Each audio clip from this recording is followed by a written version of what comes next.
शांत लेकिन सुंदर कस्बे में एक नेक दिल लड़की रहती थी जिसका नाम सिंड्रेला था।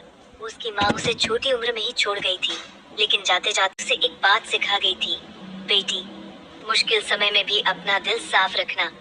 सिंड्रेला ने यह बात हमेशा याद रखी। कुछ समय बाद उसके पिता ने दूसरी शादी की, लेकिन उनके इंतकाल के बाद सिंड्रेला की जिंदगी पूरी तरह बदल गई। उसकी सौतेली माँ और उसकी दो बेटियां उसे सिर्फ काम करने वाली लड़की समझती थी। वह एक महल जैसे घर में रहते हुए भी खुद को अकेला महसूस करती थी। दिन भर काम और रात को चूल्हे के पास सोना, यही उसकी जिंदगी बन गई थी। लेकिन हर रात सिंड्रेला जलते अंगारों को देखकर एक छोटी सी लौ जलाती और अपने दिल में कहती, ये अंधेरा भी एक दिन खत्म हो जाएगा। एक दिन राजा ने ऐलान करवाया कि महल में एक भव्य उत्सव होगा, जहाँ राजकुमार खुद अपनी दुल्हन चुनेगा। सौतेली माँ और बहनें खुशी खुशी तैयारी करने लगी। सिंड्रेला ने पहली बार दिल से कहा, काश मैं भी जा पाती।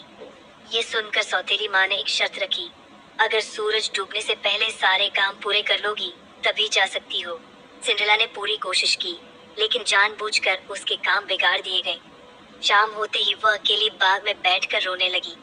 तभी अचानक एक नरम रोशनी फैल गई। एक जादुई परी सामने आई, लेकिन इस बार उसके हाथ में एक चमकता हुआ शीशा था, जिसमें सिंड्रेला की मेहनत और सब्र दिखाई दे रहा था।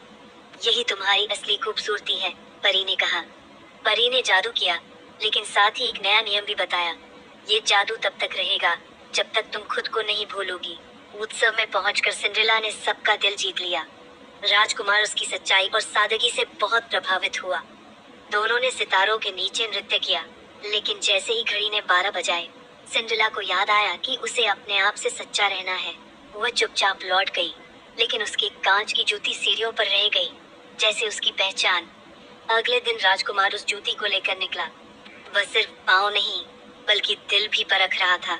आखिरकार वह सिंड्रेला तक पहुंचा। जूती उसके पाँव में बिल्कुल फिट आ गई और उसके दिल की सच्चाई भी सामने आ गई। सिंड्रेला राजकुमारी बनी, लेकिन उसने कभी घमंड नहीं किया। उसने महल के दरवाजे हमेशा गरीबों और जरूरतमंदों के लिए खुले रखे। ये कहानी हमें सिखाती है कि असली जादू कपड़ों या ताज में नहीं, बल्कि उम्मीद, सच्चाई और सब्र में होता है।